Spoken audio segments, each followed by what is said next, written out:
கர்த்தருடைய பரிசுத்த நாமம் மகிமைப்படுவதாக. சீர்கேடான வீண் பேச்சு என்ற தலைப்பிலே ஒரு செய்தியை தியானிக்கும்படியாக பரிசுத்த ஆவியானவர் நமக்கு உதவி செய்கிறபடியினாலே நன்றியோடு ஸ்தோத்திருக்கிறேன். இந்த செய்தியை தேவனாகிய கர்த்தருடைய கிருபையுள்ள கரங்களிலே கொடுத்து ஜெபிக்கலாம். அன்பின் தெய்வமே, கர்த்தாவின் நன்றியோடு ஸ்தோத்திருக்கிறேன். சீர்கேடான வீண் பேச்சு எவ்வளவு மோசமான விளைவுகளை தரும் என்பதை நாங்கள் வேதத்தின் வாயிலாக அறிந்து கொள்கிறோம். இந்த சீர்கேடான வீண் பேச்சுகளுக்கு விலகி நாங்கள் ஜீவிக்கும்படியாக எங்களுக்கு உதவி செய்யும். இந்த செய்தியை கேட்கிற ஒவ்வொருவருக்கும் அந்த கிருபைகளை தாரும். இந்த செய்தியின் மூலமாக நாங்கள் அறிந்து கொள்ள வேண்டிய சத்தியங்களை வெளிப்படுத்தி தாரும். மேன்மையான நாமத்தை மகிமைப்படுத்திக் கொள்ளும் இயேசுவின் இன்ப நாமத்தில் வேண்டுகிறேன் ஜீவனுள்ள நல்ல பிதாவே, ஆமென். கர்த்தருடைய பரிசுத்த நாமத்திற்கு மகிமை உண்டாவதாக. சீர்கேடான வீண் பேச்சு என்ற இந்த வார்த்தை பேச்சை பற்றிய ஒரு செய்தியாக இருக்கிறது. இந்த சீர்கேடான வீண் பேச்சு என்று சொல்லும் போதே அந்த பேச்சு வீணான பேச்சு என்பதும் சீர்கேடான பேச்சு என்றும் தெளிவாக விளங்குகிறது. சீர் என்று சொன்னால் எல்லா அம்சங்களும் சரியான வகையில் எப்படி இருக்க வேண்டுமோ அப்படி பொருந்தி இருக்கிறது தான் சீர் பொருந்துதல். எல்லாம் சரியாக இருக்கிறது. ஆனால் அந்த சீரை கெடுக்கும்படி தான் இந்த சீர்கேடு வருகிறது. ஒழுங்காக இருக்கிற ஒன்று, சீராக இருக்கிற ஒன்று, அது கெட்டுப்போவது தான் சீர்கேடு. தேவன் ஆதியிலே வானத்தையும் பூமியையும் சிருஷ்டித்தார். ஆனால் கீழே தள்ளப்பட்ட சாத்தானின் தூதர்கள் அதை கெடுத்து போட்டார்கள். அதனால பூமியானது ஒழுங்கின்மையும் வெறுமையுமாய் இருந்தது, ஆழத்தின் மேல் இருள் இருந்தது என்று பார்க்கிறோம். இப்படி இந்த சீர்கேடு என்று சொல்லும் பொழுது சீர்கெட்டு போகக்கூடிய வீணான வார்த்தைகள். இந்த வீணான வார்த்தைகள் எப்படிப்பட்டதாக இருக்கும்? ஒன்று, தற்பெருமை, தன்னை பற்றி மிகுந்த பெருமையாக பேசுவது. தன்னுடைய அறிவை பற்றியும், செல்வத்தை பற்றியும், புகழை பற்றியும், பெயரை பற்றியும், தன்னுடைய குடும்பத்தை பற்றியும், தன்னுடைய வம்சத்தை பற்றியும் இப்படி தானாக தன்னை பற்றி ரொம்ப பெருமையாக பேசிக்கொள்வது. அல்லது மனிதர்களுடைய அவதூறு, மற்ற மனிதர்களை பற்றி அவதூறு செய்கிறது. அவன் இப்படி, அவன் அப்படி, இவன் மேலே இருக்கிறதான குறைகளை சொல்ல மாட்டான், உணரவும் மாட்டான். ஆனால் இப்படி மற்றவர்களை அவதூறு செய்யும் போது அதை கேட்கிறவர்களுக்கு அவருடைய உள்ளத்திலே தெரியும், இவன் மிகுந்த நல்லவனைப் போல பேசுகிறான், இவனை பற்றி நமக்கு தெரியாதா என்று. ஆனால் அவதூறு பேசுகிறவன் அதை பற்றியெல்லாம் கவலைப்பட மாட்டான்.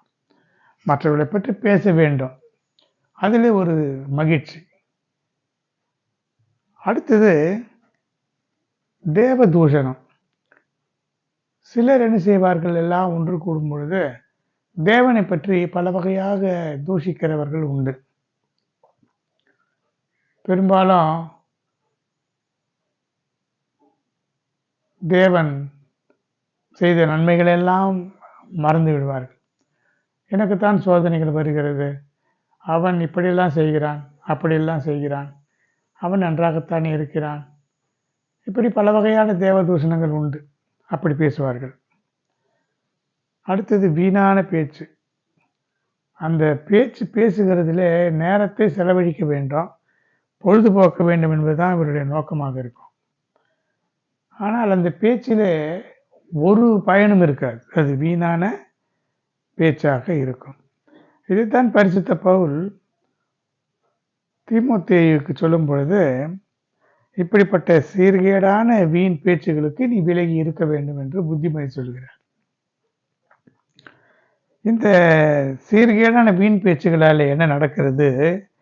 அப்படிப்பட்டவைகளால் இந்த கள்ள போதகர்கள் என்ன செய்கிறார்கள்?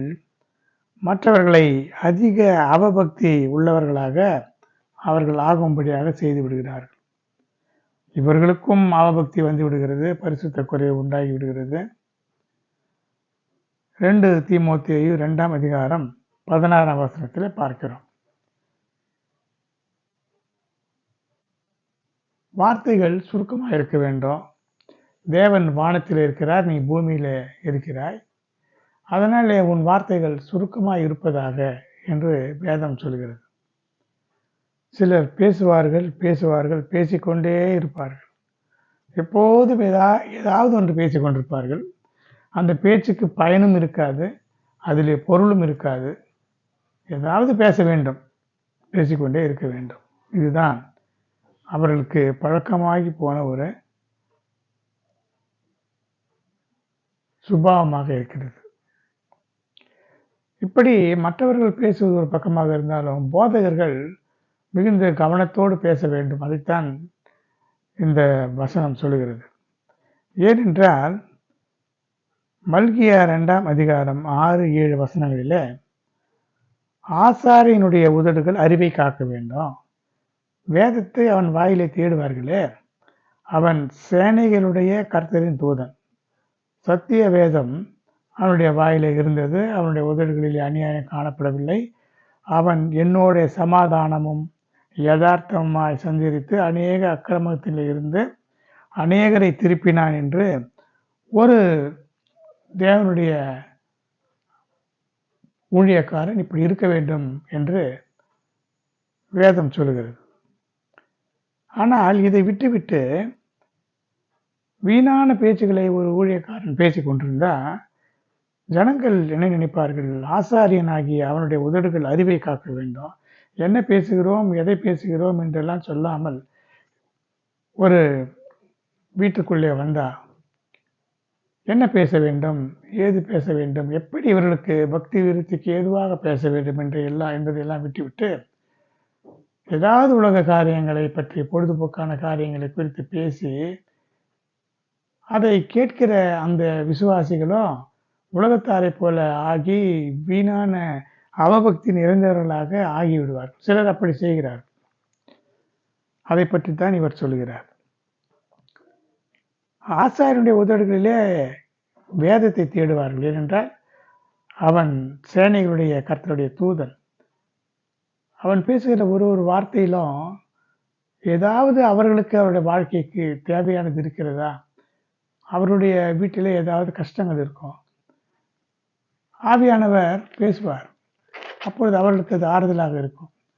வசனங்களை பேசாமல் ஊர்க்கதைகளை, வீணான கதைகளை பேசிவிட்டு போவதற்கா இந்த மனிதர் வருகிறார் என்று அற்பமாக நினைத்துவிடக்கூடும். அதனாலே சுருக்கமாக பேச வேண்டும், தேவனுடைய வார்த்தைகளை பற்றி பேச வேண்டும், சாட்சிகளை அறிவிக்க வேண்டும், பக்தி விருத்திக்கு ஏதுவான காரியங்களைத்தான் பேச வேண்டும் என்று வேதம் கூறுகிறது. எபேசியர் 4ஆம் அதிகாரம் 29 முதல் 31 வரை இருக்கிற வசனங்களில் பார்க்கும்பொழுது, பக்தி விருத்திக்கு ஏதுவான நல்ல வார்த்தை உண்டானால் அதையே கேட்கிறவர்களுக்கு பிரயோஜனம் உண்டாகும்படி பேசுங்கள். அன்றியும் நீங்கள் மீட்கப்படும் நாளுக்கென்று முத்திரையாக பெற்ற தேவனுடைய பரிசுத்த ஆவியை துக்கப்படுத்தாதிருங்கள். சகலவிதமான கசப்பும் கோபமும் மூர்க்கமும் கூக்குரலும் தூஷணமும் மற்ற எந்த துர்க்குணமும் உங்களை விட்டு நீங்க கடவுது. கெட்ட வார்த்தை ஒன்றும் உங்கள் வாயிலிருந்து புறப்பட வேண்டாம். அப்படியானால் நாம் பேசுகிற ஒரு வார்த்தை மற்றவர்களுக்கு பிரயோஜனமாக இருக்க வேண்டும், பக்தி விருத்திக்கு ஏதுவாக அவர்களுக்கு இருக்க வேண்டும். இருக்கிற பக்தியை இன்னும் குறைத்துவிட அந்த வார்த்தைகள் கிரியை செய்யக்கூடாது. அதே போல கசப்பு, கோபம், மூர்க்கம், கூக்குரல், தூஷணம், இந்த குணங்கள் எல்லாம் ஒரு ஊழியக்காரனுக்கு அல்லது ஒரு விசுவாசிக்கு இருக்கவே கூடாது. ஏனென்றால் ஒரு வார்த்தை என்பது மிகுந்த விசேஷமானது. ஒரு வார்த்தை மற்றவர்களுக்கு பிரயோஜனமாக இருக்க வேண்டும். நான் சொல்லுகிற வார்த்தை அவருடைய உள்ளத்தை தொட வேண்டும். அவர்கள் துக்கமாக இருந்தால் துக்கத்தை ஆற்றக்கூடியதாக இருக்க வேண்டும்.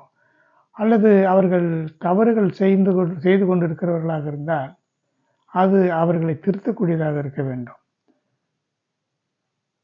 ஒரு சபையிலே ஒரு சகோதரன் ஒரு பின்மாற்றத்துக்குள்ளே பாவமான ஜீவியத்துக்குள்ளே இருந்தால் அதை அறிந்த நாம் அவனை தனியாக அழைத்து கொண்டு போய் அவனிடத்தில் பேசி பக்குவமாக பேசி அந்த குற்றத்தை உணரச் செய்து நல்வழி செய்ய வேண்டும் என்று வேதம் சொல்கிறது. அதை விட்டுவிட்டு அவன் துன்மார்க்கன், அவன் இப்படி செய்கிறான் அப்படி செய்கிறான் என்று 4 பேருக்கு சொல்லிக்கொண்டே இருந்தால் அவனை பற்றிய தூஷணம் செய்கிறவர்களாக நாம் இருப்போம். அவனை நிந்தித்து தூஷிக்கும் பொழுது, அவன் அதை கேள்விப்படும் பொழுது இந்த மார்க்கத்தை விட்டு அந்த மனிதன் விலகி போகக்கூடியதாக இருக்கும். தேவனும் அந்த மனிதனுடைய இரத்தப்பழியை நம்மிடத்தில் கேட்பார். எனவே நாம் வீட்டிலும் சரி, வெளியிலும் சரி, சபையிலும் சரி பேசுவது மிகுந்த ஞானத்தோடு பேச வேண்டும். அதனால தான் வாயை கர்த்தர் நம்முடைய முகத்திலே முக்கியமான இடத்துல சரீரத்தின் தலையிலே வைத்திருக்கிறார். மூளையிலே சிந்திக்க வேண்டும். மூளையிலே சிந்திக்கிறதை மனதிலே நினைத்து பார்க்க வேண்டும். இது சரிதான நாம் பேசுகிறது என்று சொல்லி அதற்கு பிறகுதான் வாயில பேச வேண்டும். இதுதான் ஒரு அவயத்தை பற்றியும் தேவனுடைய ஒரு ஒழுங்காக இருக்கிறது. இதைத்தான் யோபு 6ஆம் அதிகாரம் 30ஆம் வசனம் கூறுகிறது. என் நாவிலே அக்கிரமம் உண்டோ, என் வாய் ஆகாதவைகளை பகுத்தறியாதோ. எதை பேச வேண்டும் என்பதை, யாரிடத்தில் பேசுகிறோம், எதை பற்றி பேசுகிறோம், என்ன பேசுகிறோம், இதனாலே அந்த மனிதனுடைய மனது புண்படுமா அல்லது சீர்படுமா, இதையெல்லாம் யோசித்து தான் பேச வேண்டும். நாம் நினைக்கிறதையெல்லாம் வாரி அவனுடைய முகத்தில் வீசக்கூடாது. எந்த வார்த்தையாக இருந்தாலும் நாம் மனதிலே நினைக்கிறத சிந்திக்க வேண்டும், அல்லது சிந்திக்கிறதை மனதில் நினைக்க வேண்டும். அதற்கு பிறகுதான் இந்த மூளைக்கும் இருதயத்துக்கும் நடுவிலே வாய் இருக்கிறது. அதைத்தான் யோபு சொல்கிறார், பகுத்தறிய வேண்டும். ஆவிகளை பகுத்தறிகிறது போல வார்த்தைகளை கூட பகுத்தறிந்து பேச வேண்டியதுதான் ஞானமுள்ள ஒரு மனிதனுடைய ஒரு நிலைமை. அதைத்தான் தாவீது சொல்கிறார், என் வாயின் வார்த்தைகளும் இருதயத்தின் தியானமும் உன் சமூகத்திலே பிரீதியாய் இருப்பதாக. தேவனிடத்தில் பேசுவது கூட நாம் கண்டபடி பேசிவிடக்கூடாது, பதறி பேசக்கூடாது என்று சொல்லப்பட்டிருக்கிறது. மோசே பதறி பேசினான். அதனால அவன் பெருத்த சாபத்துக்குள்ளாக ஆகி போனான். அவனுடைய ஆவி பதறி போனது. ஜனங்கள் அவனை கலங்கடித்ததுனால அவனோடு கூட எப்பொழுதும் கலகம் பண்ணினார்கள். தேவனுக்கு விரோதமாக, அவனுக்கு விரோதமாக கலகம் பண்ணினார்கள். அவன் தன்னுடைய மாமனாகிய எத்ரோவுடைய ஆலோசனையின்படி அங்கே நியாயாதிபதிகளை ஏற்படுத்தினான்.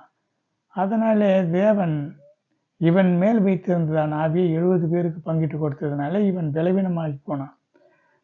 அதனாலே கண்மலையை பார்த்து பேசுவதற்கு பதிலாக அடித்து விட்டான். இதனாலே அவன் கானான் தேசத்துக்குள்ளே பிரவேசிக்காதபடிக்கு ஆகி போனது. இது நமக்கு தெரியும். அதனாலே பதறக்கூடாது என்பதை இந்த வசனங்கள் கூறுகிறது. அடுத்து, இப்படி பேசிக்கொண்டே இருக்கிறதுனால என்ன பிரயோஜனம் என்று பார்த்தால், சகல பிரயாசத்தினாலும் பிரயோஜனம் உண்டு. உதடுகளின் பேச்சோ வறுமையை மாத்திரம் தரும் என்று நீதிமொழிகள் 14ஆம் அதிகாரம் 23ஆம் வசனம் சொல்கிறது. ஏதாவது ஒரு பிரயாசத்தை நாம் செய்யும் பொழுது அதில் ஒரு பிரயோஜனம் இருக்கும். ஏதாவது ஒரு முயற்சி செய்ய வேண்டும். சிலர் எந்த முயற்சியும் செய்ய மாட்டார்கள், பேசிக்கொண்டே இருப்பார்கள். ஏதாவது பேசிக்கொண்டிருப்பார்கள், யாரை பற்றியாவது பேசிக்கொண்டிருப்பார்கள். அவர்கள் இப்படி, இவர்கள் இப்படி, அவர்கள் என்னை இப்படி சொன்னார்கள், இவர்கள் என்னை அப்படி சொல்லிவிட்டார்கள், எனக்கு தெரியாதா, இவர்கள் தான் பெரிய அறிவாளிகளா, எனக்கு இவர்கள் புத்தி சொல்கிறார்களே என்றெல்லாம் மற்றவர்களிடத்தில் வந்து புலம்பிக் கொண்டே இருப்பார்கள். புலம்ப ஆரம்பித்தால் புலம்பிக் கொண்டே இருப்பார்கள், நாள் முழுவதும் புலம்புவார்கள். இந்த புலம்பலை விட்டுவிட்டு ஆக்கப்பூர்வமான காரியங்களை செய்தால் அது அவர்களுக்கு நன்மையை தரும். அதை விட்டுவிட்டு எந்த பிரயோஜனமும் இல்லாமல் உதடுகளினாலே பேசிக்கொண்டே இருந்தால் அவர்களுக்கு கிடைக்கக்கூடிய வருமானம் இல்லாமல் போகும், ஆசீர்வாதம் இல்லாமல் போகும். அவருடைய சிந்தையெல்லாம் ஒரு ஆக்கப்பூர்வமான காரியங்களிலே போகாமல் சிதறி போகும். அது மட்டுமல்ல, இது ஒரு மனநோயின் அறிகுறியாக இருக்கிறது. யாராவது ஏதாவது ஒரு சின்ன காரியத்தை சொல்லிவிட்டால் அது நன்மைக்காக கூட அவர்கள் சொல்லியிருக்கலாம். என்னை இப்படி சொல்லிவிட்டார்களே, என்னை அப்படி சொல்லிவிட்டார்களே என்று அதையே நினைத்து கொண்டிருப்பார்கள். மீண்டும் மீண்டும் அதை நினைத்து கொண்டே இருப்பார்கள். இதற்கு பேர் ரூமினேஷன் என்று சொல்வார்கள். ரூமினேஷன் ஆஃப் தாட்ஸ் அப்படின்னா மீண்டும் மீண்டும் அது ஞாபகத்துக்கு வரும். இப்போ இப்படி சொல்லிவிட்டானே, அதை பற்றி ஒரு அரை மணி நேரம் யோசித்து கொண்டிருப்பார்கள், திட்டிக் கொண்டிருப்பார்கள், பேசிக் கொண்டிருப்பார்கள். மீண்டும் யாரிடத்திலாவது அதை பற்றி சொல்லிக்கொண்டே இருப்பார்கள், இவன் இப்படி சொல்லிவிட்டான் என்னை என்று. இது வறுமையைத்தான் தரும். அவர்கள் வாழ்க்கையிலே வேறு புதிய வழிகளை செய்யாமல் அதிலேயே சுற்றி சுற்றி வந்து கொண்டிருப்பார்கள். இதற்கு காரணம் அவர்களுடைய கோபமோ அவருடைய தற்பெருமையும் தான் காரணம். அவர்கள் தங்களை பற்றி மற்றவர்களை காட்டிலும் மிக உயர்வாக தங்களை நினைத்து கொண்டிருக்கிறதுனால, இவன் என்னை இப்படி சொல்லிவிட்டானே, இவனுக்கு ஒன்று தெரியாது, இவன் பெரிய அறிவாளி போல எனக்கு புத்தி சொல்கிறான் என்றெல்லாம் சொல்லுகிறார்கள். இன்னும் பார்க்க போனால் பிள்ளைகள் கூட பெற்றோரை பற்றி இப்படி சொல்வதுண்டு. இவர் அந்த காலத்து மனுஷர், இவருக்கு என்ன தெரியும், நான் எவ்வளோ படித்திருக்கிறேன், இவரை காட்டிலும் பல மடங்கு நான் படித்திருக்கிறேன், இவர் ஒரு பழைய பஞ்சாங்கம், எதையோ ஒரு அவருடைய சொற்பமான அறிவை வைத்துக்கொண்டு அவருடைய காலத்தில் வாழ்ந்ததை பற்றி சொல்லி கொண்டிருக்கிறார். இப்பொழுது நடக்கிறதெல்லாம் இவருக்கு என்ன தெரியும், இவர் சும்மா இருக்க வேண்டியது தானே, இவரை யார் கேட்டார்கள் என்று சொல்லி புலம்பி தவிப்பார்கள். கர்த்தருடைய பரிசுத்த நாமத்திற்கு மகிமை உண்டாவதாக. இப்படி சொல்லப்பட்ட செய்தியை பார்க்கலாம். அடுத்து பேச்சுகள் எப்படிப்பட்ட பேச்சுகள் என்று சொன்னால், 1 சாமுவேல் 2ஆம் அதிகாரம் 3ஆம் வசனத்தில், இனி மேட்டிமையான பேச்சை பேசாதிருங்கள், அகந்தையான பேச்சு உங்கள் வாயிலிருந்து புறப்பட வேண்டாம் என்று 1 சாமுவேல் 2ஆம் அதிகாரம் 3ஆம் வசனத்தில், கர்த்தர் ஞானமுள்ள தேவன், அவர் செய்கையில் யதார்த்தம் அல்லவோ என்று சாமுவேலின் தாயாகிய அன்னாள் சாமுவேல் பிறப்பதற்கு முன்னதாக தேவனுடைய சமூகத்திலே அவள் பல காரியங்களை குறித்து பேசுகிறாள். தீர்க்கதரிசியை போல பல காரியங்களை தேவனுடைய வல்லமையை குறித்து பேசும்பொழுது, இனி அகந்தையான பேச்சு பேசாதிருங்கள் என்று சொல்கிறார். இப்படி அகந்தையான பேச்சு பேசுகிறவர்கள் அது தேவனை குற்றப்படுத்துகிறதாக இருக்கும், மனிதரை குற்றப்படுத்துகிறதாக இருக்கும். இந்த அகந்தை என்று சொல்லும்போது அது பிசாசின் சுபாவமாக இருக்கிறது. அவன் மிகுந்த அகந்தை உடையவன், மனமேட்டிமை உடையவன். அப்படிப்பட்ட ஆவி மனிதர்களுக்குள்ளே வரும்போது அவர்கள் அகந்தையான பேச்சை பேசிக்கொண்டே இருப்பார்கள்.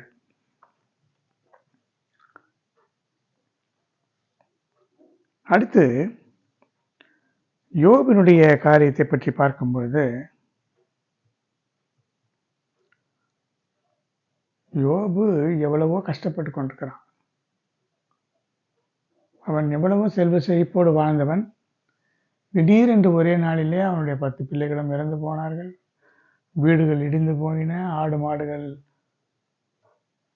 களவாடப்பட்டன. அவனுடைய பலவிதமான கஷ்டங்கள் அவன் பட்டு கொண்டிருக்கிறான். சரீரத்திலே நோய் வந்து விட்டது. இவனுக்கு ஆறுதலாக சொல்லாமல் இவனை குற்றப்படுத்தி பேசும்படியாக இவனுடைய சிநேகிதர் 7 பேர் வந்து விட்டார்கள். வந்துவிட்டு அவர்கள் பேசுகிற ஒவ்வொரு பேச்சும் இவனை குற்றப்படுத்துகிறதாகவே இருந்தது. சிலர் அப்படித்தான். அவனே பலவிதமான கஷ்டத்தில் இருப்பான். ஒன்று அவனை விட்டு தூரம் வந்துவிட வேண்டும், அல்லது அவனுக்கு ஆறுதலாக சொல்லி அவனுடைய மன குறைகளை நீக்க வேண்டும், தைரியப்படுத்த வேண்டும்.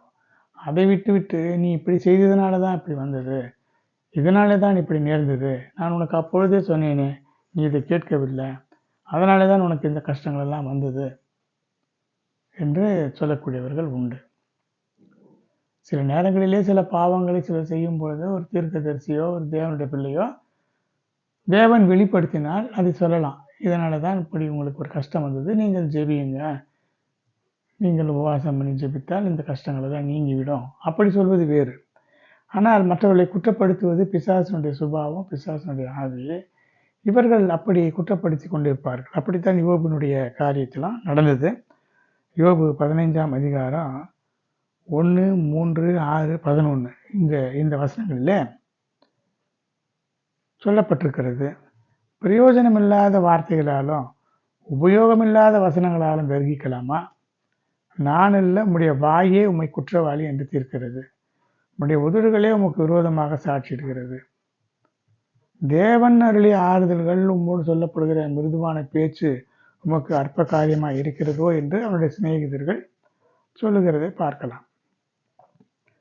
சில நேரங்களிலே நாம் பேசுகிற பேச்சு அதிகமாக ஏதாவது பேசிக்கொண்டே இருந்தால் நம்மையும் அறியாமல் நம்மை வெளிப்படுத்தி விடுவோம்.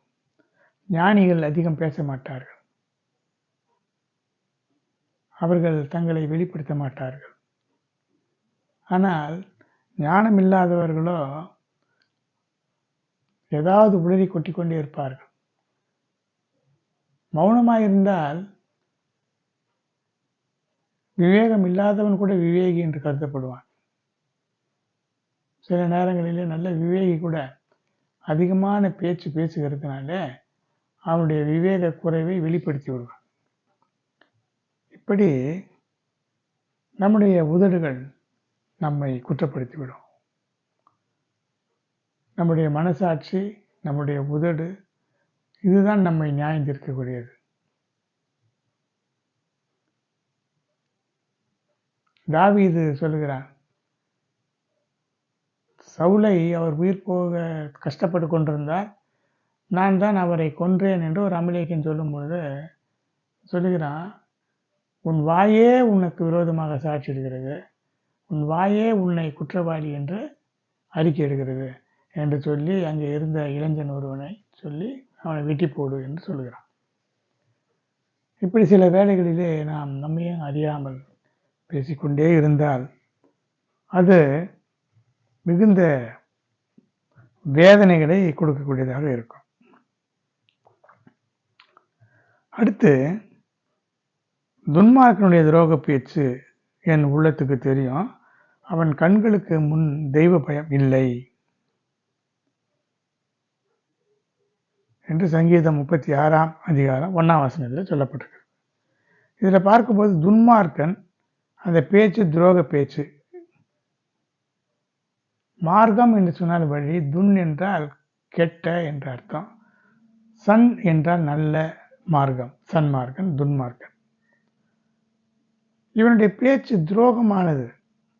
ஏன் அந்த பேச்சு துரோகமானது என்று சொன்னால், அவன் கண்களுக்கு முன்பு தெய்வ பயம் இல்லை. ஏனென்றால் நாம் பேசுகிற ஒவ்வொரு வார்த்தைகளும் அது நம்முடைய எண்ணங்கள், நினைவுகள், செயல்கள், வார்த்தைகள் எல்லாமே நியாயத்தீர்ப்புக்கு உரியது. நாம் மற்றவர்களுக்கு விரோதமாக பேசுவதோ நினைப்பது கூட, நினைவுகள் கூட நியாயத்தீர்ப்புக்குள்ளானது. பிசாசு கூட தேவனுக்கு மேலாக தன்னை உயர்த்துவேன் என்று தன் உள்ளத்திலே தான் சொன்னான். அதற்கே அவனுக்கு பெரிய நியாயத்தீர்ப்பை தேவன் வழங்கி கீழே தள்ளிவிட்டார். அதனாலே நாம் ஒவ்வொரு காரியத்திலும் ஞானமாய் தெய்வ பயத்தோடு இருக்க வேண்டும். தெய்வ பயம் இல்லாமல் நாம் பேசிக்கொண்டே இருந்தால் தேவன் அதை கேட்டால் அது எப்படிப்பட்ட விளைவு வரும் என்பதை நாம் உணர்ந்து கொள்ள வேண்டும். அடுத்த சங்கீதம் 59ஆம் அதிகாரம் 12ஆம் வசனத்தில், அவர்கள் உதடுகளின் பேச்சு அவர்கள் வாயின் பாவமாயிருக்கிறது, அவர்கள் இட்ட சாபமும் சொல்லிய பொய்யும் ஆகிய இவைகளின் நிமித்தம் தங்கள் பெருமையில் அகப்படுவார்களாக. இந்த உதடுகள் பேச்சு தான் அந்த வாய் செய்கிறதான பாவமாக இருக்குது. வாயின் மூலமாக செய்கிற பாவம் இந்த உதடுகளுடைய பேச்சு தான். நாம் பேசுகிற வார்த்தைகள் அது பாவமாக இருந்தால் அது பாவம் என்று கருதப்படுகிறது. அடுத்து, நாம் பேசியதான சாபங்கள், பேசிய பொய்கள், இதெல்லாம் நமக்கு பெருமையிலே அகப்படும். சில நேரத்தில் நான் பேசிக்கொண்டே இருப்போம். நிறைய பேசிக்கொண்டே இருக்கும்போது பெருமை மேட்டிமை நமக்கு நம்மையும் அறியாமல் பொய் சொல்லிவிடுவோம். பொய்யர் எல்லாம் அக்னியும் கந்தகமும் எரிகிற கடலிலே பங்கடைவார்கள் என்று வெளிப்படுத்தின விசேஷம் 21ஆம் அதிகாரம் 8ஆம் வசனத்தில் சொல்லப்பட்டிருக்கிறது. சிலர் சர்வசாதாரணமாக போய் பேசுவார்கள். அவர்கள் தங்களை பற்றி பெருமையாக பேச வேண்டும் என்றால் அவர்களும் அறியாமல் போய் அவருடைய வாயில் சர்வசாதாரணமாக வரும். அதனாலே அவர்கள் நரகத்துக்கு போகிறார்கள் என்பதை கூட அவர்கள் உணரவே மாட்டார்கள்.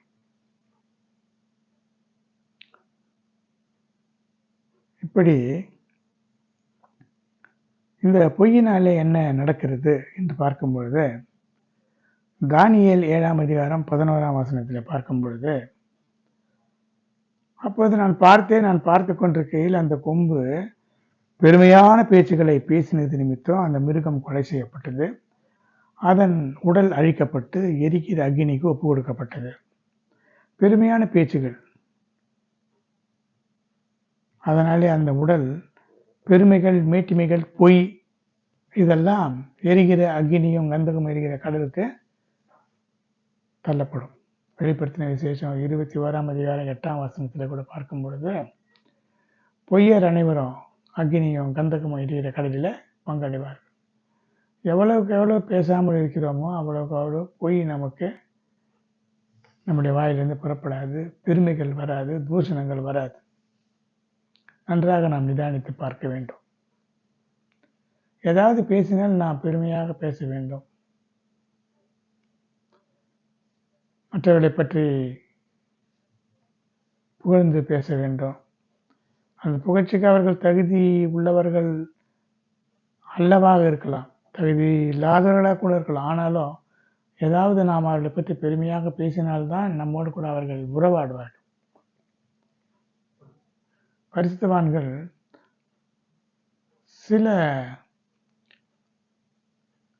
ஊடகங்கள், அதில் பரிசுத்தவான்கள் அல்லது விசுவாசிகள் இருக்கக்கூடாது.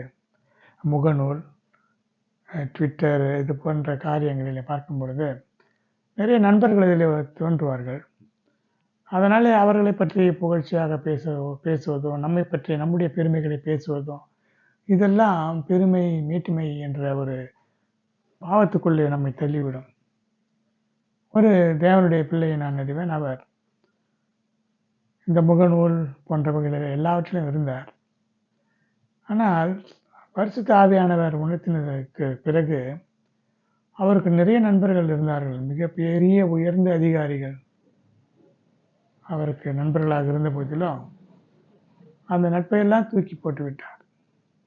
ஏனென்றால் அது பெருமைகள் மேட்டிமைகளை பேச வேண்டியதாக இருக்கும். மிக உயர் பதவியில் இருக்கின்றதான பல மேலான அதிகாரிகள், அரசாங்க அதிகாரிகள், பெரிய பெரிய எல்லாவற்றையும் தூக்கி எறிந்து விட்டார். தேவனை பற்றிய பெருமைகளை மாத்திரம் பேசினால் போதும், வேறு எதுவும் வேண்டாம். இப்படியும் பரிசுத்தவான்கள் உண்டு. கர்த்தருடைய பரிசுத்த நாமம் மகிமைப்படுவதாக. அடுத்து சில பேச்சுகளை பற்றி சொல்லப்பட்டிருக்கிறது. தானியேல் 8ஆம் அதிகாரம் 23ஆம் வசனத்தில், பாதகருடைய பாதகம் நிறைவேறும் போது மூர்க முகமும் சூதான பேச்சுமுள்ள சாமர்த்தியமான ஒரு ராஜா எழும்புவான். இது அந்தி கிறிஸ்துவனுடைய ஆட்சியை பற்றிய ஒரு செய்தியாக இருக்கிறது. இந்த பாதகருடைய பாதகம் என்று சொல்லும்போது இது துன்மார்க்கனுடைய அந்த ஆட்சி. துன்மார்க்கர்கள் பெருகும் பொழுது அங்கே அக்கிரமக்காரர்கள் பெருகுவார்கள், பாதகம் பெருகும். இந்த ராஜாவினுடைய மூர்க்கம், சூது, சாமர்த்தியம் இந்த எல்லாமே இந்த ராஜாவுக்கு வரும் என்று சொல்லப்பட்டிருக்கிறது.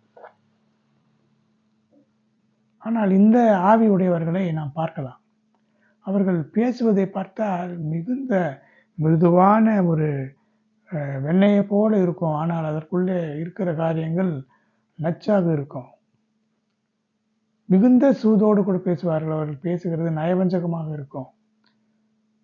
ஒரு வெளிப்படையாக பேச மாட்டார்கள். ஏதோ பேச்சிலே அதிலே ஏதோ ஒரு சூது இருக்கும். அதிலே ஏதோ ஒரு உண்மை மறைந்து இருக்கும். அதிலே ஒரு கபடம் இருக்கும்.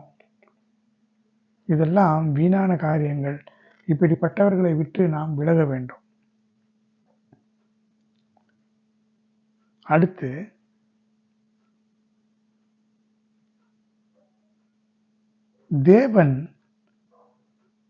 தேவனை பற்றி பேசுகிற காரியங்களை பார்க்கலாம். சிலர் எப்போதும் தேவனை நிந்திப்பார்கள், தூஷிப்பார்கள். எனக்கு கஷ்டம் இருக்கிறது, இப்படிப்பட்ட கஷ்டங்கள் எனக்கு வருகிறது, நான் என்ன பாவம் செய்தேனோ எனக்கு இப்படியெல்லாம் வருகிறது. நீ என்ன பாவம் செய்தாய் என்று உனக்கு தெரியாது.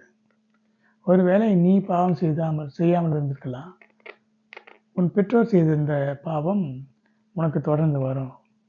அவர்கள் விக்கிரக ஆராதனைக்காரர்களாக, வேசித்தனம் செய்கிறவர்களாக, அல்லது தேவனுக்கு விரோதமான பாவங்கள் செய்கிறவர்களாக இருந்தால் 3ஆம் 4ஆம் தலைமுறை மட்டும் பிள்ளைகளுடைய மடியிலே சரி கட்டுகிற தேவன், பிள்ளைகளை விசாரிக்கிற தேவன் என்று வேதம் சொல்கிறது. அது ஏன் அறியாமல் போய்விட்டது? அது மட்டுமல்ல, கஷ்டங்கள் வருகிறது, சோதனைகள் வருகிறது என்று சொன்னால் சந்தோஷப்பட வேண்டும். ஏன் தெரியுமா? ஏதோ ஒரு நீதி நமக்கு இருக்கிறது. அதனாலே நீதிமான்களுக்கு பூமியிலேயே சரி செய்யப்படும். நரகத்துக்கு போகாமல் ஒரு வேளை மோட்சத்துக்கு அழைத்து கொண்டு போக வேண்டும் என்று தேவன் நினைத்திருந்தால், செய்த பாவங்கள் அல்லது மூதாதையர் செய்த பாவங்கள், அதனுடைய தண்டனைகளை இப்பொழுதே நமக்கு கொடுத்து விடுவார். அதை பற்றி சந்தோஷப்பட்டு மகிழ்ச்சி அடைந்து தேவனை மகிமைப்படுத்த வேண்டும், துதிக்க வேண்டும், தோத்தரிக்க வேண்டும். ஒரு உணர்வு உண்டாக வேண்டும். ஒரு பரிசுத்தவானுடைய சாட்சி உண்டு. அவருக்கு பலவிதமான கஷ்டங்கள் குடும்பத்தில் வந்து கொண்டே இருந்தது. பிள்ளைகளுக்கு பலவிதமான கஷ்டங்கள், இடரல்கள். அப்போது ஆண்டவர் அவருக்கு இந்த வசனத்தை தான் சொன்னார். பிதாக்களுடைய அக்கிரமத்தை பிள்ளைகளிடத்திலே 3ஆம் 4ஆம் தலைமுறை மட்டும் விசாரிக்கிறவராக இருக்கிறேன். அப்பொழுதுதான் அவருக்கு புரிந்தது, இது நம்முடைய பாவம் அல்ல, நாம் செய்த கஷ்டங்கள் நம்மாலே வந்ததான் இல்லை, நம்மாலே வந்ததாக இருக்கலாம், நம்முடைய மூதாதையர்களாலே ஏற்பட்டதாக இருக்கலாம் என்று சொல்லி தன்னை தாழ்த்தி வெறுமையாக்கி உபவாசம் பண்ணி ஜெபித்தார். அந்த பிள்ளைகளுடைய கஷ்டங்கள் எல்லாம் கொஞ்சம் கொஞ்சமாக மாறி போயிற்று. நெகேமியா சொல்லுகிறான் பாருங்க, இடிக்கப்பட்ட பட்டணத்தின் சுவர்களை கட்ட வேண்டும் என்று சொல்லும் பொழுது, பிதாக்களுடைய அக்கிரமத்தை பிள்ளைகளிடத்தில் விசாரிக்கிற தேவன், அதனால பிதாக்களுடைய அக்கிரமத்தையும் அறிக்கை இடுகிறார்கள். நாம் பெரும்பாலும் அப்படி செய்கிறது இல்லை. நம்முடைய பாவங்களை மாத்திரம்தான் அறிக்கை இடுகிறோம். ஆனால் நெகேமியா பிதாக்களுடைய அக்கிரமத்தை அறிக்கை இடுகிறான். பிதாக்களுடைய அக்கிரமத்தை அறிக்கையிட்டு அவர்கள் அங்கே இருந்ததான அந்நிய ஜாதியாரான ஜனங்களை விட்டு விலகி தேவனை நோக்கி உபவாசம் பண்ணி அழுது ஜெபித்து அவரை நோக்கி பாடல்கள் பாடி சோத்தரித்து ஆர்ப்பரித்து இப்படியாக ஒரு பெரிய வெற்றியை அவர்கள் பெற்றார்கள். அப்படி நாம் செய்ய வேண்டும். இப்பொழுது கர்த்தர் சொல்லுகிற காரியம் என்னவென்று சொன்னால், நீங்கள் எனக்கு விரோதமாய் பேசின பேச்சுகள் கடினமாக இருக்கிறது என்று கர்த்தர் சொல்கிறார். ஆனாலும் உமக்கு விரோதமாக என்னத்தை பேசினோம் என்கிறீர்கள். தேவனை சேவிப்பது விருதா, அவருடைய கட்டளைகளை கை கொள்கிறதுனாலும் சேனைகளின் கர்த்தருக்கு முன்பாக துக்கித்து நடக்கிறதுனாலும் என்ன பிரயோஜனம்? இப்பொழுதும் அகங்காரிகளை பாக்கியவான்கள் என்கிறோம். தீமை செய்கிறவர்கள் திடப்படுகிறார்கள். அவர்கள் தேவனை பரீட்சை பார்த்தாலும் விடுவிக்கப்படுகிறார்களே என்று சொல்கிறார்கள். அப்பொழுது கர்த்தருக்கு பயந்தவர்கள் ஒருவரோடொருவர் பேசிக்கொள்வார்கள். கர்த்தர் கவனித்து கேட்பார். கர்த்தருக்கு பயந்தவர்களுக்காகவும் அவருடைய நாமத்தை தியானிக்கிறவர்களுக்காகவும் ஞாபக புத்தகம் ஒன்று அவருக்கு முன்பாக எழுதப்பட்டிருக்கிறது என்று மல்கியா 3ஆம் அதிகாரம் 13 முதல் 16 வரை இருக்கிற வசனங்களில் பார்க்கிறோம். இதைத்தான் இப்பொழுது நாம் தியானித்தோம் அல்லவா? தேவனை நாம் சேவிக்கிறது என்ன காரணம்? அவருக்காக பயந்து உபவாசம் பண்ணி ஆலயத்துக்கு போய் ஜெபிக்கிறோம். ஆனால் நமக்கு தான் கஷ்டம் வருகிறது. இவர்கள் எல்லாம் தேவனுக்கு விரோதமாக நடக்கிறார்கள், என்னென்னவோ செய்கிறார்கள், அக்கிரமங்கள் செய்கிறார்கள், அநியாயங்கள் செய்கிறார்கள். அவர்கள் பலத்திருக்கிறார்கள், அவர்களுக்கு கிடைக்கிறது. அவர்கள் சந்தோஷமாக இருக்கிறார்கள், நன்றாக இருக்கிறார்கள் என்றால் இருக்கத்தான் செய்வார்கள். ஏனென்றால் அவர்கள் பரலோகத்துக்கு போகக்கூடியவர்களாக இருக்க மாட்டார்கள். கஷ்டப்பட்டு துன்பப்பட்டு இருக்கிறவர்கள் ஒருவேளை கர்த்தர் தண்டிக்கிறதுனால அந்த பாவங்கள் மன்னிக்கப்படும், அவர்கள் பரலோகத்துக்கு போகக்கூடியவர்களாக இருப்பார்கள். ஆனால் பரலோகத்துக்கு போகக்கூடியவர்கள் முறுமுறுத்து தேவனுக்கு விரோதமாக பேசுவது தேவனை துக்கப்படுத்துகிறது. நாம் இதையெல்லாம் கர்த்தர் கவனித்து கேட்கிறார். ஞாபக புத்தகம் ஒன்று அவருக்கு முன்பாக எழுதப்பட்டிருக்கிறதாம். இப்படி ஞாபக புத்தகத்தில் நாம் பேசினதெல்லாம் எழுதப்படும் பொழுது அது நமக்கு விரோதமாக சாட்சியிடும். எனவே மிகுந்த கவனத்தோடு பேச வேண்டும். அடுத்து பிரசங்கி 5ஆம் அதிகாரம் 6-7 வசனங்களில், உன் மாம்சத்தை பாவத்துக்கு உள்ளாக்க உன் வாய்க்கு இடம் கொடாது, அது புத்தி பிசகினால் செய்தது என்று தூதனுக்கு முன் சொல்லாது. தேவன் உன் வார்த்தைகளினாலே கோபம் கொண்டு உன் கைகளின் கிரியையை அழிப்பானேன்.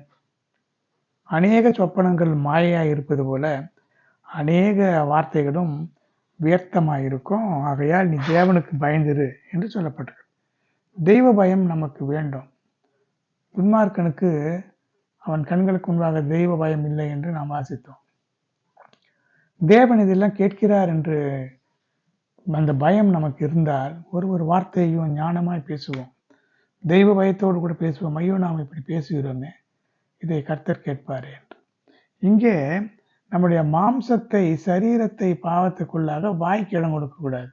நாம் வாயிலே பேசுகிறது நம்முடைய முழு சரீரத்தையும் ஆயுள் சக்கரத்தை கொளுத்தி விடும் என்று பேதுருவிலே வாசிக்கிறோம். நாவு என்பது பார்க்கும் பொழுது அது அநீதி நிறைந்த உலகம். இந்த நாவின் மூலமாக நாம் பேசுகிற காரியங்கள், ஒரு நாவு என்ன செய்யுமா, ஒரு சிறிய நெருப்பு காட்டையே கொளுத்தி விடுகிறது போல இந்த நாவு என்பது நம்முடைய சரீரம் முழுவதும் அக்னியும் கந்தகம் எரிகிற கடலுக்குள்ளே தள்ளப்படும்படியாக செய்துவிடும். நாவினாலே பேசுகிற தீதான காரியங்கள், நாவினாலே பேசுகிற பொய்கள். சிலர் மிகுந்த தாராளமாக பொய்தானே அது பெரிய பாவமாக நினைக்கிறார்கள். பாவத்திலே பெரிய பாவம் சிறிய பாவம் என்பது இல்லை. இந்த வெளிப்படுத்தின விசேஷம் 21ஆம் அதிகாரம் 8ஆம் வசனத்தில் வரிசையாக சிலர் சொல்லியிருக்கிறது. பயப்படுகிறவர்கள், அவிசுவாசிகள் என்று சொல்லி கடைசியில் 8ஆவதாகத்தான் பொய்யை சொல்லியிருக்கிறார்கள். பயம் என்பது என்ன? அது ஒரு பெரிய பாவமா? பயப்படுகிறவர்கள் கூட நரகத்துக்கு போகிறார்களே என்று சொன்னால், பயத்தினாலே அவிசுவாசம் உண்டாகும், அந்த அவிசுவாசத்தினாலே பொய் உண்டாகும், அதனாலே கொலைபாதகம் உண்டாகும். பயந்து போய் நாம் மற்றவர்களை துன்பப்படுத்துவோம், பேசுவோம், அந்த இரத்தப்பழி உண்டாகும். இப்படி ஒன்றொன்றாக ஒன்றுக்கொன்று இந்த 8மே தொடர்புடையதாக இருக்கிறது. கர்த்தருடைய பரிசுத்த நாமத்திற்கு மகிமை உண்டாவதாக. அதனாலே புத்தி பிசகினாலே செய்தது என்று தூதனுக்கு முன்பாக சொல்லாது என்று சொன்னால், நான் பேசுகிற காரியம் எப்படி தூதனுக்கு தெரியும் என்றால், நியாயம் இருக்கக்கூடிய நியாய தீர்ப்பின் நாளிலே அங்கே தூதர்கள் இருக்கலாம். மகிமையானவர்களுக்கெல்லாம் காவல் உண்டாகும். உன் கால்களை தள்ளாட விட்டார், உன்னை காக்கிறவர் உறங்கார் என்று சொல்லப்பட்டது போல, உன் பாதம் கல்லிலே இடராதபடி அவர் தன்னுடைய தூதர்களுக்கு கட்டளையிடுவார். நம்முடைய பாதம் பூமியிலே ஒரு கல் இடறி விழும்போது அங்கே விழாதபடி ஒரு தூதன் பாதுகாப்பானா. அப்படியானால் நம்மை சுற்றிலும், கர்த்தருக்கு பயந்தவர்களை சுற்றிலும் அவருடைய தூதர்கள் பாளையம் இறங்கி இருக்கிறார்கள். அதனால மிகுந்த கவனத்தோடு ஏதோ பேசுகிறோம் என்று சொல்லி பேசிக்கொண்டே இருக்கக்கூடாது. இது எவ்வளவு பெரிய காரியங்களை செய்கிறது. இந்த வார்த்தைகள் நம்முடைய கையின் கிரியைகளை எல்லாம் அழித்துவிடும். நம்முடைய வார்த்தையினாலே தேவன் கோபம் கொண்டு விடுவார் என்பதையெல்லாம்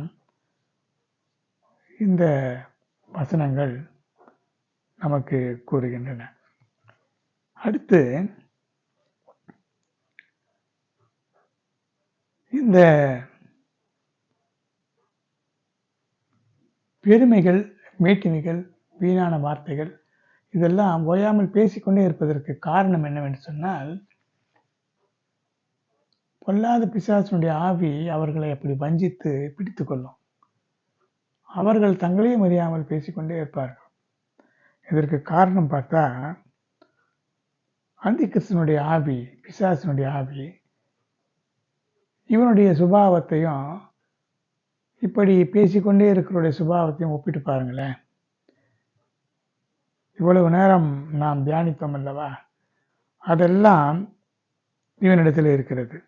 2 தெசலோனிக்கேயர் 2ஆம் அதிகாரம் 4ஆம் வசனத்தில் பார்க்கும் பொழுது, அவன் எதிர்த்து நிற்கிறவனாகவும் தேவன் எனப்படுவது எதுவோ, ஆராதிக்கப்படுவது எதுவோ எல்லாவற்றுக்கும் மேலாக தன்னை உயர்த்துகிறவனாகவும் தேவனுடைய ஆலயத்திலே தேவன் போல உட்கார்ந்து தன்னைத்தான் தேவன் என்று காண்பிக்கிறவனாகவும் இருப்பான்.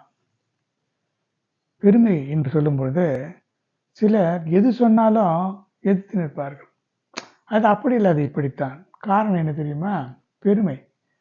இவன் சொல்லுகிறது என்ன நமக்கு தெரியாதா, இதுதான் சரி என்று அவர்களுக்கு சிலதுதான் சரி என்று அவருடைய மனதிலே நிர்ணயம் பண்ணியிருப்பார்கள். அது ஃபிக்ஸட் ஐடியா சிண்ட்ரோம் என்று மனநல மருத்துவம் சொல்கிறது.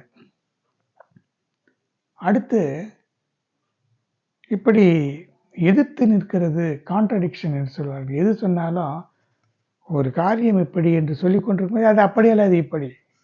எதற்கு எடுத்தாலும் எதிர்த்து பேசுகிறது.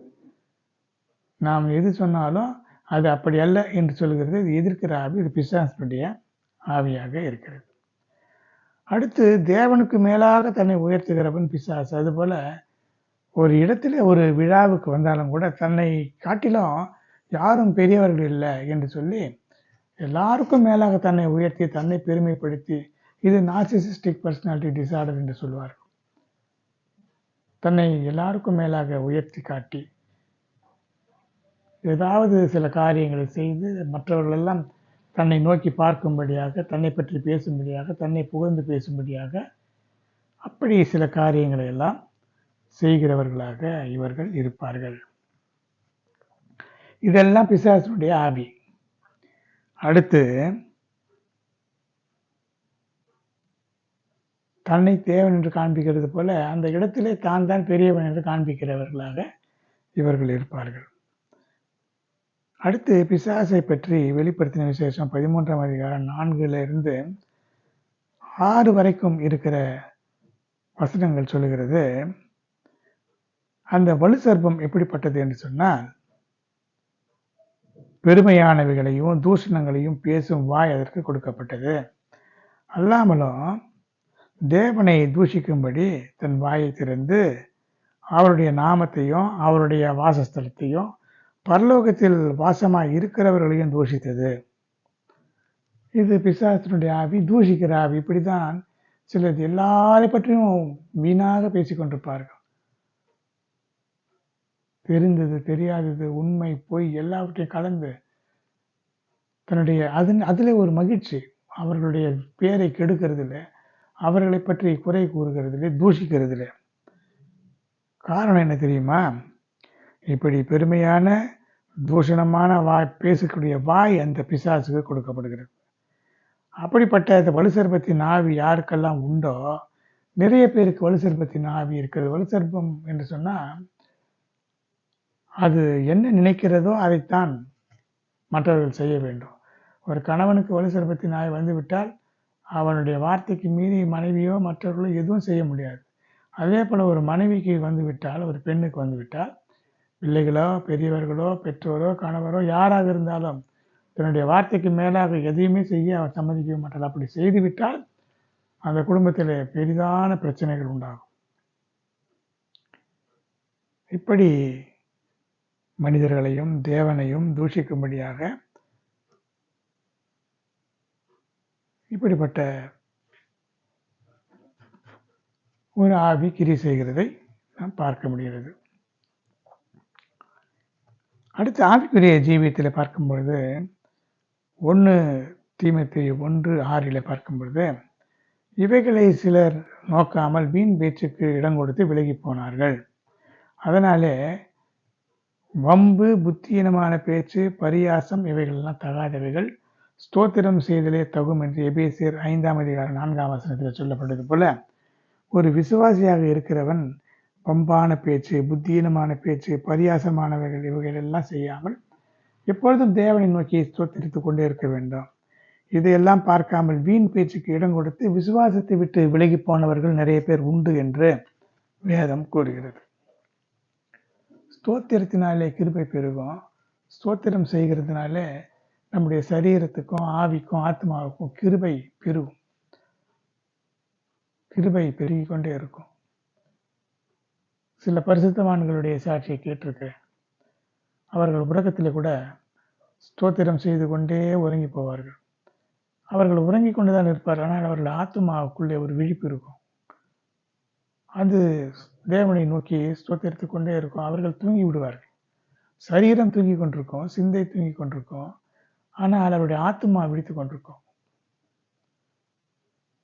இந்த அனுபவங்களை எல்லாம் தாவீது கூட சொல்லியிருக்கிறார்.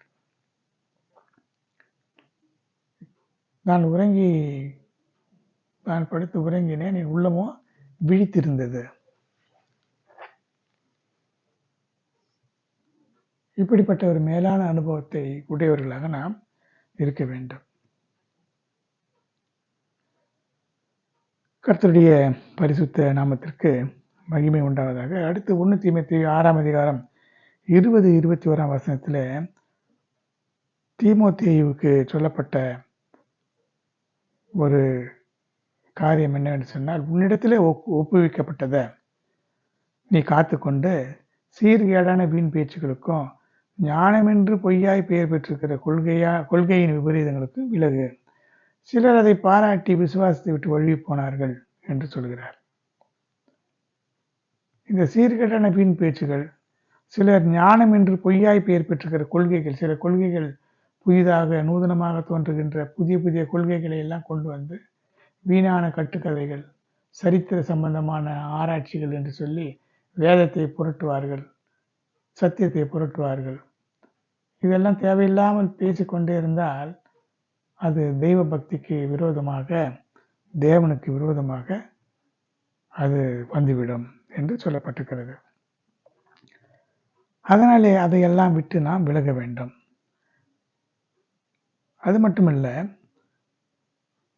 அநேகர், குறிப்பாக விருத்த சேதனம் உள்ளவர்கள், அடங்காதவர்களோ வீண் பேச்சுக்காரரோ மனதை மயக்குகிறவர்களுமாக இருக்கிறார்கள். அவருடைய வாயை அடக்க வேண்டும்.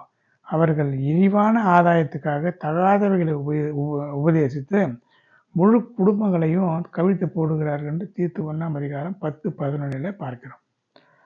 சில நேரத்தில் பவுலினுடைய காலத்தில் இருந்தது. விருத்த சேதனம் யூதர்களுக்குரியது. அதனாலே கிறிஸ்தவர்கள் கூட விருத்த சேதனம் செய்து கொள்ள வேண்டும் என்று சொல்லி போதித்தார்கள். நாம் ஆவிக்குரிய இஸ்ரவேலர்கள், நமக்கு இருதயத்தின் நுனித்தோலை விருத்த சேதனம் பண்ண வேண்டும் என்று நமக்கு உபதேசம் இருக்கிறது. நாம் விருத்த சேதனம் பண்ண வேண்டியதில்லை. அந்த காலத்திலே தேவன் யூதர்களுக்கு கொடுத்ததான காரியம் அது. எப்பொழுது பரிசுத்த ஆவியின் அபிஷேகத்தை நாம் பெற்றோமோ, யூதர்கள் பெற்றதான அந்த பரிசுத்த ஆவியுடைய அபிஷேகம் யூதர்கள் அல்லாத விசுவாசிகளாகிய நமக்கும் கொடுக்கப்பட்ட பொழுது தேவன் நம்மையும் அங்கீகரித்து இணைத்திருக்கிறார். அதனால மாம்சத்தில் ஒரு அடையாளம் நமக்கு தேவையில்லை. ஆனால் இப்படிப்பட்ட பல காரியங்களை சிலர் இன்றைக்கு கூட யூதருடைய பண்டிகைகள் எல்லாம் நாமும் கொண்டாட வேண்டும். இதெல்லாம் சில உபதேசங்கள். யூதர்களுக்கு தேவன் கொடுத்ததான சில காரியங்களை அவர்கள் செய்கிறார்கள். நாம் யூதர் அல்லவே, நாம் ஆவிக்குரிய யூதர்கள். ஆவிக்குரிய யூதர்கள் என்று சொல்லும்போது நாம் நியாயப்பிரமாணத்தையும் கை கொள்ள வேண்டும். அதே நேரத்தில் கர்த்தராகிய இயேசு கிறிஸ்து உபதேசித்ததான, நம்முடைய பரிசுத்தவான்கள் சொன்னதான அந்த காரியங்களையும் செய்ய வேண்டும். சிலர் சொல்வார்கள் பழைய ஏற்பாட்டை மாத்திரம் பின்பற்ற வேண்டும் என்று, சிலர் புதிய ஏற்பாட்டை மாத்திரம் பின்பற்ற வேண்டும் என்று சொல்லி எல்லாவற்றையும் பின்பற்ற வேண்டும். ஆனால் சில காரியங்கள் யூதருக்குரியதை யூதர் தான் செய்ய வேண்டும். இப்படி அதை நாம் பகுத்தறிந்து கொள்ள வேண்டும்.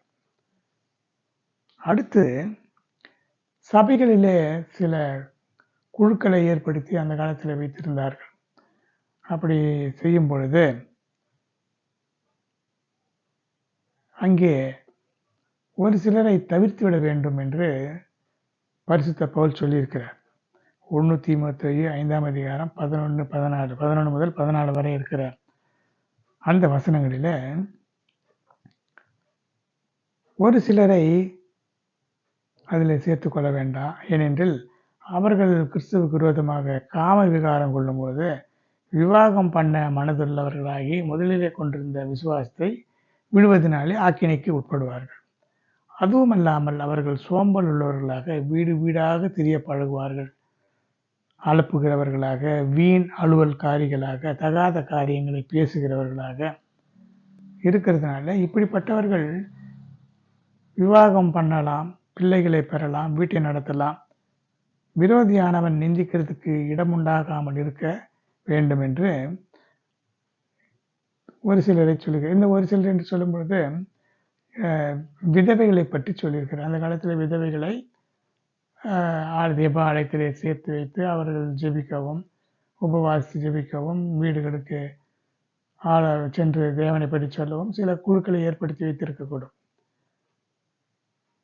அவர் ஏன் அப்படி சொல்கிறார் என்று சொன்னால், இள வயதுள்ள விதவைகளை அவர்கள் ஒரு வேளை பிற்காலத்திலே அவர்களுக்கு திருமணம் செய்து கொள்ள வேண்டும் என்ற எண்ணம் வரும்பொழுது அது இடரலாக இருக்கும். அதனால் அவர்கள் இள வயதுள்ளவர்கள் விவாகம் செய்து அவர்கள் வாழட்டும். முதிர் வயதுள்ளவர்கள் அல்லது நல்ல ஜெப வாஞ்சை உடையவர்கள், நல்ல நற்சாட்சி பெற்றவர்களை அந்த குழுவில் சேர்த்துக்கொள் என்று சொல்கிறார். இதில் சொல்லப்பட்ட காரியம் என்னவென்று சொன்னால், வீண் பேச்சாக அலப்புகிறவர்கள், வீண் அலுவல் செய்கிறவர்கள், தகாத காரியங்களை பேசிக்கொண்டிருக்கிறவர்கள், சோம்பல் உள்ளவர்களாக வீடு வீடாக திரிகிறவர்கள், சிலர் பேசிக்கொண்டே இருப்பார்கள். பேச ஆரம்பித்தால் பேசிக்கொண்டே இருப்பார்கள். என்ன பேசுகிறோம் என்று தெரியாமல் பேசிக்கொண்டே இருப்பார்கள். தங்கள் குடும்பங்களிலே இருக்கிற எல்லா காரியங்களையும் கொட்டி தீர்த்து விடுவார்கள். அது ஒரு வகையான ஆவி. வாந்தி பண்ணி போடுகிறது போல மனதில் இருக்கிறது ஒன்று கூட இருக்காது. மனதை தேடி பார்த்தால் எல்லாம் யாரிடத்திலாவது கொட்டி விட்டிருப்பார். ஒரு வகையிலே இருதயத்திற்கு அது நல்லதாக இருந்தாலும் தேவனுக்கு முன்பாக அது கெடுதலாக இருக்கிறது. சிலருடைய பேச்சுகளை பார்க்கும்போது சொற்கள் வெண்ணையை போல மெதுவாக இருக்கும். ஆனால் அவருடைய இருதயத்தில் யுத்தம் இருக்கும். அது உருவின பட்டயத்தை போல மற்றவர்களை குத்தி காயப்படுத்தும். அதனால தான் நீதிமொழிகள் 4ஆம் அதிகாரம் 23, 24 சொல்லப்பட்டிருக்கிறது, எல்லா காவலோடும் உன் இருதயத்தை காத்துக்கொள், அப்பொழுது அதிலே இருந்து ஜீவ ஊற்று புறப்படும். வாயின் தாறுமாறுகளை உன்னை விட்டு அகற்றி உதடுகளின் மாறுபாட்டை உனக்கு தூரப்படுத்து. இந்த வாயிலே தாறுமாறுகள் உண்டு, உதடுகளிலே மாறுபாடுகள் உண்டு. இன்றைக்கு ஒன்று சொல்லுவார்கள், அடுத்த நாள் அதை மாற்றி விடுவார்கள். அதனால நம்முடைய இருதயத்தை காவல் போட்டு காத்து கொள்ள வேண்டும். நாவை காக்க வேண்டும். தன் உதடுகளை காக்கிறவன் உத்தமன் என்று சொல்கிறது. நம்முடைய வார்த்தைகள் மிகுந்த கவனத்தோடு கையாள வேண்டும். அடுத்து பார்க்கும் பொழுது, பகையை மறைக்கிறவன் பொய் உதடன். சிலர் உள்ளுக்குள்ளே பகை இருக்கும், ஆனால் வாயிலே ஒன்றும் தெரியாதபடிக்கு பேசுவார்கள். அது பொய். ஒருவன் மீது மனக்கசப்பு இருந்தால் சரி, மனக்கசப்பு நீங்க அவனிடத்துல மன்னிப்பு கேட்டு, நீ இப்படி செய்ததுனால எனக்கு மன வருத்தம் இருக்கிறது என்று சொல்லி அதை சொல்லிவிட்டு அவனிடத்துல பேசாமல் கூட பிறகு விருப்பமில்லை என்று சொன்னால் சரி, அவனை மன்னித்து விட்டு ஒதுங்கி விடலாம். அவனை விட்டு ஒதுங்க முடியாதபடிக்கு இருக்கிறதுனால ஒரு உள்ளுக்குள்ளே பகை வைத்துக்கொண்டு வெளியிலே பேசுவது பொய் உதடு. அந்த பொய் நமக்கு நரகத்திலே தள்ளும். அடுத்து, புறங்கூறுகிறவன் மதிகேடன். ஒருவரை பற்றி இன்னொருவனிடத்தில் பேசுவது அது மதிகேட்ட செயல். அடுத்து, சொற்களின் மிகுதியில் பாவம் இல்லாமல் போகாது.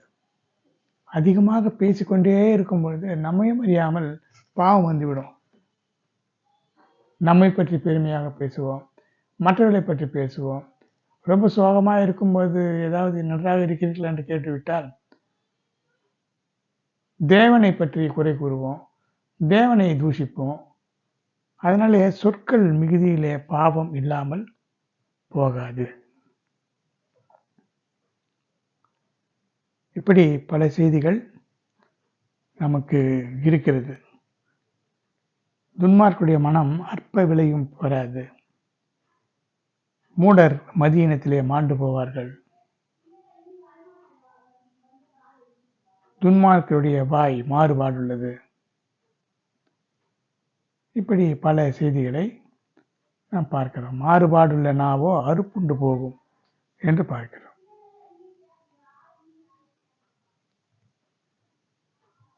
கர்த்தருடைய பரிசுத்த நாமம் மகிமைப்படுவதாக.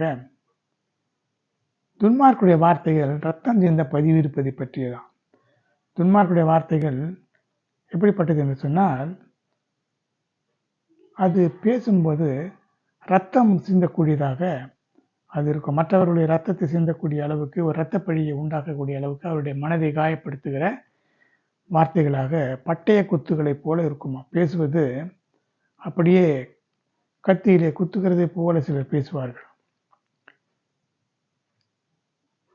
இப்படிப்பட்ட காரியங்களை எல்லாம் விட்டு நாம் விலக வேண்டும் என்று சொல்லப்பட்டிருக்கிறது. இப்படி பல செய்திகளை நாம் பார்க்க முடிகிறது. கர்த்தருடைய பரிசுத்த நாமத்திற்கு மகிமை உண்டாவதாக.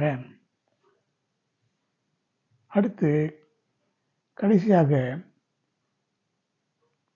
ஒரு காரியத்தை பார்க்கலாம். மோசம் போகாதிருங்கள், ஆகாத சம்பாஷணைகள் நல்லொழுக்கத்தை கெடுக்கும் என்று 1 கொரிந்தியர் 15ஆம் அதிகாரம் 33ஆம் வசனத்தில் பார்க்கிறோம். ஆகாத சம்பாஷணைகள் நம்முடைய ஒழுக்கத்தை கெடுத்து விடுமா, நல்ல ஒழுக்கத்தை கெடுத்து விடுமா. 1 பேதுரு 2ஆம் அதிகாரம் 18-19 பார்க்கும்பொழுது ஒரு சில அப்பொழுது இருந்த ஊழியக்காரர்களை பற்றி பேதுரு சொல்லும்பொழுது சொல்லுகிறார், சில விசுவாசிகள் அவர்கள் வஞ்சகமாய் நடக்கிறவர்களிடத்திலிருந்து அரிதாக தப்பி அவர்கள் ஏதோ ஒரு பக்கத்தில் இருந்தாலும் அவர்களை ஒரு கூட்டத்தார் சேர்ந்து என்ன செய்வார்கள், அகந்தையான வீண் வார்த்தைகளை பேசி மாம்ச இச்சைகளாலே காம விகாரங்களினாலே அவர்களை தந்திரமாய் பிடிக்கிறார்கள். அவர்களே கேட்டுக்கு அடிமைகளாக இருந்தோம் அவர்களுக்கு சுயாதீனத்தை வாக்குத்தத்தம் பண்ணுகிறார்கள். அவர்களே மோட்சத்துக்கு போகக்கூடிய நிலையில அவர்களே இல்லை, அவர்கள் பாவத்துக்கு உட்பட்டிருக்கிறார்கள். ஆனாலும் பாவத்துக்கு உட்பட்டிருந்த அவர்கள் இவர்களையும் அந்த பாவத்திற்கு உள்ளே நடத்துகிறார்கள் என்று பார்க்கிறோம். ரோமர் 1ஆம் அதிகாரம் 21 முதல் இருக்கிற வசனங்களில் பார்க்கும்பொழுது, அவர்களே தேவனுடைய நியாயத்தீர்ப்புக்கு உள்ள பாவங்களை செய்கிறவர்களாக இருந்தோம், அப்படிப்பட்டவர்களோடு சேர்ந்து அவர்கள் ஒன்றாக இருந்து ஒருவரோடு ஒருவர் இணைந்து கொள்கிறார்கள் என்று பார்க்கிறோம். இப்படிப்பட்டவர்கள் தான் ஒருவரோடு ஒருவர் இணைந்து கொள்வார்கள். இப்படி ஊர்க்கதையை பேசுகிறவர்கள், வீண் வார்த்தை பேசுகிறவர்கள் ஒருவரை ஒருவர் பார்க்கும்போது ரொம்ப ஆவலாக ஒருவரை ஒருவர் பார்த்து பேசிக்கொள்வார்கள். சாதாரணமாக பேசாதவர்களை பற்றி, மற்றவர்களை பற்றி பேசாதவர்களிடத்தில் ஒன்றும் பேசுகிறது இல்லை. சரி, இவனிடத்தில் பேசினால் ஒன்றும் பிரயோஜனம் இல்லை, இவனிடத்தில் பேசினால் ஏதாவது விஷயம் தெரியும், நம்முடைய விஷயங்களையும் அவனிடத்தில் கொட்டலாம், அவன் கொட்டுகிறதையும் நாம் தெரிந்து கொள்ளலாம் என்று சொல்லி அப்படிப்பட்டவர்களிடத்தில் பாய்ந்து ஓடி போய் கட்டிப்பிடித்து கொண்டு பேசுவார். காரணம், இவர்கள் இருவருக்குள்ளும் ஒரே விதமான ஆவி கிரியை செய்து கொண்டிருக்கிறது. கர்த்தருடைய பரிசுத்த நாமத்திற்கு மகிமை உண்டாவதாக. கடைசியாக இந்த நாவு, இந்த பேச்சு பரலோகத்துக்கு கொண்டு போய் நம்மை சேர்க்குமா சேர்க்காதா என்ற ஒரு செய்தியோடு இதை நிறைவு செய்யலாம். சங்கீதம் 15ஆம் அதிகாரம் 1 முதல் 3 வரை இருக்கிற வசனங்களில், கர்த்தாவே, யார் உம்முடைய கூடாரத்தில் தங்குவான்? யார் உம்முடைய பரிசுத்த பர்வத்தில் வாசம் பண்ணுவான்? உத்தமனாய் நடந்து நீதியை நடப்பித்து மனதார சத்தியத்தை பேசுகிறவன் தானே. பேச வேண்டும். எதை பேச வேண்டும்? சத்தியத்தை பேச வேண்டும். அவன் தன் நாவினாலே புறங்கூறாமல். புறங்கூறுதல் பாவம் என்று நாம் பார்த்தோம். இப்படி அவன் தன்னுடைய நாவினாலே மற்றவர்களை பற்றி புறம் கூறக்கூடாது. தன் தோழனுக்கு தீங்கு செய்யக்கூடாது. தோழனுக்கு தீங்கு செய்வது என்பது என்ன? தோழனை பற்றிய காரியங்களை பேசி மற்றவர்களுக்கு அதை பற்றி சொல்லிக்கொண்டே இருப்பது. இப்படிப்பட்ட காரியங்கள் செய்யக்கூடாது. அடுத்து, தன் அயலான் மேல் சொல்லப்படும் நிந்தியான பேச்சை எடுக்காமலும் இருக்கிறார். மற்றவர்களை பற்றி பேசுவது மாத்திரமல்ல, மற்றவர்களை பற்றி நிந்தையான காரியங்களை பேசுவதை கேட்கவும் கூடாது. அதனால இப்படியெல்லாம் பேசுகிறவர்கள் பரலோகத்துக்குள்ளே போக முடியாது. இவர்கள் அக்னியும் கந்தகமும் எரிகிற கடலிலே பங்கடைவார்கள் என்று சொல்லப்பட்டிருக்கிறது. இதற்கு காரணம் என்ன? ஏன் இந்த சரீரத்தை அக்னியும் கந்தகமும் எரிகிற நரகத்துக்குள்ளே தள்ளுகிறார் தேவன் என்று சொன்னால், 1 கொரிந்தியர் 3ஆம் அதிகாரத்திலும் 1 கொரிந்தியர் 6ஆம் அதிகாரத்திலும் நாம் யார் என்பது பரிசுத்த ஆவியானவர் சொல்லியிருக்கிறார். நீங்கள் தேவனுடைய ஆலயம் என்று அறியீர்களா? கிரயத்துக்கு கொல்லப்பட்டீர்களே, நீங்கள் பரிசுத்த ஆவியானவர் வாசம் பண்ணுகிற ஆலயம் என்று அறியீர்களா? நீங்களே அந்த ஆலயம், நீங்கள் தேவனுடைய ஆலயமாக இருக்கிறீர்கள் என்று சொல்லப்பட்டிருக்கிறது. இந்த உலகத்தையும் அந்த சராசரங்களையும் படைத்த தேவன் கைகளினாலே கட்டப்பட்ட ஆலயத்திலே வாசம் பண்ணாமல் மனிதனுடைய இருதயத்திலே, சரீரத்திலே வாசம் பண்ணுகிறார். ஒருவன் என்னுடைய ஆலயத்தை கெடுத்தால் தேவன் அவனை கெடுப்பார் என்று வேதம் சொல்கிறது. ஒருவன் தேவனுடைய ஆலயத்தை கெடுத்தால் தேவன் அவனை கெடுப்பார். நீங்களே அந்த ஆலயம். நம்முடைய சரீரமாகிய ஆலயத்தை நாம் இது போல தேவையில்லாத காரியங்களை செய்து இந்த சரீரத்தை கரைப்படுத்தி விட்டால், இந்த சரீரம் கரைப்படுத்தப்பட்ட சரீரம் பரலோகத்துக்குள்ளே இருக்க முடியாது. அப்படியானால் என்ன செய்ய வேண்டும்? இந்த சரீரம் போறதில்லை, இந்த ஆத்மா. இந்த சரீரம் இந்த பூமியோடு அழிந்து போகும். இந்த சரீரத்துக்கு சொந்தமான ஆத்மா நரகத்தில் தள்ளப்பட்ட இரவும் பகலும் பாதிக்கப்படும். நாம் நினைக்கிறோம், சும்மா சாதாரணமாக ஜாலியாக பேசுகிறது தானே, அதில் போய் என்ன பெரிய பாவம் வந்து விட போகிறது என்று. இன்னும் இதில் நிறைய செய்திகளை நாம் சொல்லலாம். ஆனாலும் இப்படிப்பட்ட காரியங்களை விட்டு நாம் விலக வேண்டும். கர்த்தர் நமக்கு அப்படி உதவி செய்தால்தான் நம்மாலே அதிலிருந்து தப்பிக்க முடியும். இந்த செய்தியை தேவனாகிய கர்த்தருடைய கிருபையுள்ள காலங்களிலே கொடுத்து ஜெபிக்கலாம். அன்பின் தெய்வமே, கர்த்தாவே, வீண் பேச்சுகளுக்கு விலகி நாங்கள் எங்களை காத்துக்கொள்ள பரிசுத்த ஆவியானவர் தான் உதவி செய்ய வேண்டும். பரிசுத்த ஆவியானவருடைய திருக்கரங்களிலே எங்களை கொடுக்கிறோம். ஆண்டவரே, எங்களுக்கு உதவி செய்யும். நாங்கள் பரலோகத்திலே காணப்படும்படியாக இந்த சீர்கேடான வீண் பேச்சுகளுக்கு விலகி நாங்கள் வாழும்படியாக எங்களுக்கு உதவி செய்யும். இந்த செய்தியை கேட்கிற ஒவ்வொருவரையும் அப்படியே நீர் நடத்தும். உடைய மேன்மையான நாமத்தை மகிமைப்படுத்திக் கொள்ளும். இயேசுவின் இன்ப நாமத்தில் வேண்டுகிறேன், ஜீவனுள்ள நல்ல பிதாவே, ஆமென். என் ஆத்துமாவே கர்த்தரை ஸ்தோத்திரி, முழு உள்ளமே பரிசுத்த நாமத்தை ஸ்தோத்திரி. என் ஆத்துமாவே கர்த்தரை ஸ்தோத்திரி, கர்த்தர் செய்த சகல உபகாரங்களை மறவாதே. ஆமென். ஸ்தோத்திரம், ஸ்தோத்திரம், ஸ்தோத்திரம், ஸ்தோத்திரம், ஸ்தோத்திரம், ஸ்தோத்திரம், ஸ்தோத்திரம், ஸ்தோத்திரம், ஸ்தோத்திரம், ஸ்தோத்திரம்.